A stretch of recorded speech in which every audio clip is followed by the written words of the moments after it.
नमस्कार, आप देख रहे हैं मघी आवाज़ और मैं हूं मिथिलेश कुमार देव। और अभी जो कि बिहार विधानसभा चुनाव का दौर चल रहा है और हम इस दौर में विधायक प्रत्याशियों से मिल रहे हैं, उनसे इंटरव्यू कर रहे हैं और हम ये जानना चाह रहे हैं कि इस बार बिहार विधानसभा चुनाव में जनता का क्या मूवमेंट दिख रहा है।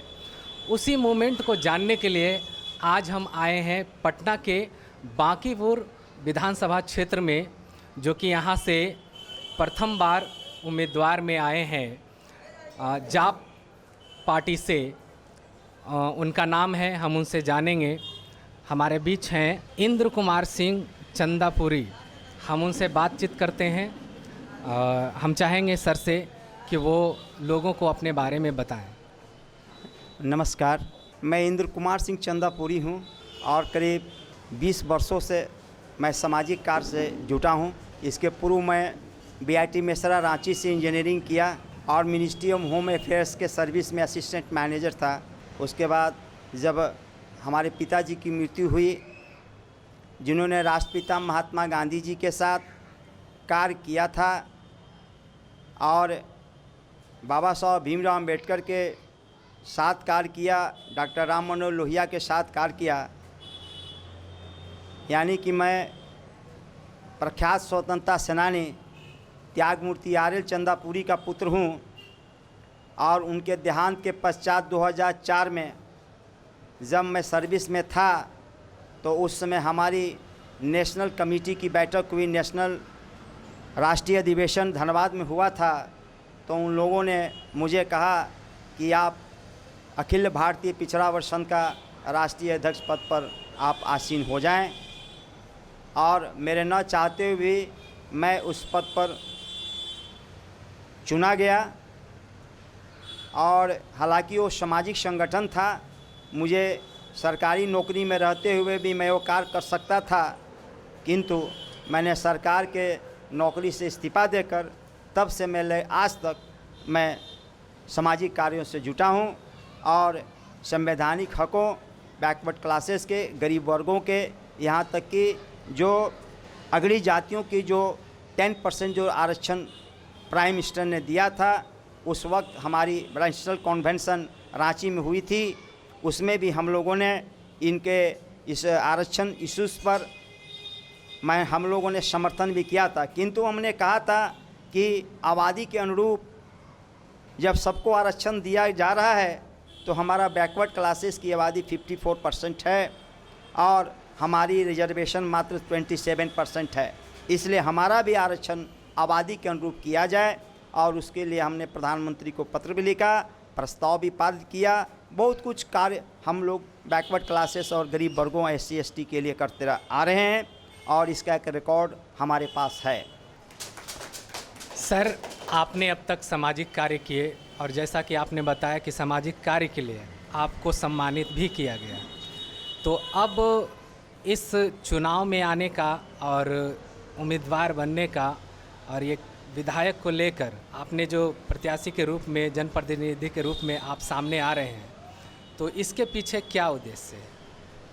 सबसे बड़ा उद्देश्य ये है कि जो विकास की जो दावा ठोके जा रही है, मैं ऐसा समझता हूँ कि बिहार में विकास हुई, लेकिन वो विकास मात्र कुछ लोगों के लिए ही है।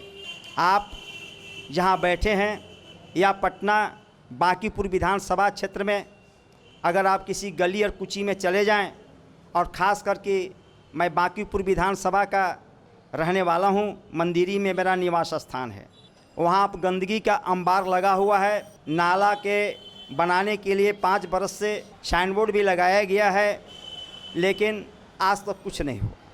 दूसरी बात कि अब चलिए आप कदम कुआं एरिया में, वहाँ पर श्रम एरिया है जो जहाँ मीडियम क्लास के लोग रहते हैं। बांकीपुर की आबादी 90% जो लोग रहते हैं वो गली गुच्ची में रहते हैं। उनकी स्थिति बहुत ही दयनीय है। आप यदि अगर 70 फीट पर, यहाँ तक कि जो डेवलपमेंट की जो बात है, अगर आप यदि बुद्धिजीवी कॉलोनी में चले जाएं, आप सिपारा में चले जाएं या कहीं भी आप चले जाएं, बांकीपुर विधानसभा क्षेत्र के मेन रोड को जैसे ही छोड़ के जहाँ लोग रहते हैं वहाँ चले जाएं तो आपको स्थिति को बारे में पता चल जाएगा कि क्या डेवलपमेंट है, पहली चीज़। दूसरी चीज़ कि हमारे बांकीपुर विधानसभा में हाल ही में जब बाढ़ आई थी और लोग बाढ़ से परेशान थे, विपत्तियाँ आई हुई थी, उस वक्त जो मौजूदा जो यहाँ के जनप्रतिनिधि थे वे इन विपत्तियों से को देखकर उससे पलायन कर गए और जनता को यानी बांकीपुर की जनता को उसके हाल पर छोड़ के वहाँ से खुद निकल गए।